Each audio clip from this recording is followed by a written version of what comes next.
क्योंकि आप लोग हैं तो दुनिया है, आप लोग नहीं है तो फिर कुछ नहीं है।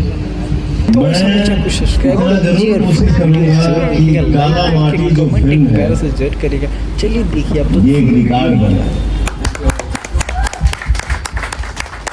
और मैं इसके बाद दुनिया का कोई भी ऑफर आएगा मैं नहीं एक्सेप्ट करूंगा। मैं काला माटी करूंगा और काला माटी के लिए अगर जान भी देना होगा तो मैं जान भी दे दूंगा।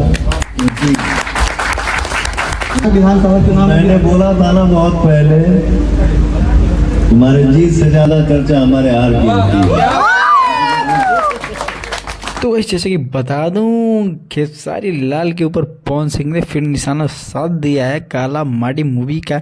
जैसे कि रिलीज टाइम ही इन्होंने डायरेक्ट निशाना साध दिया है कि तुम्हारे जीत से ज़्यादा हमारे हार के चर्चे। चलिए गाइस सब्सक्राइब कर लीजिए, लाइक कर दीजिए।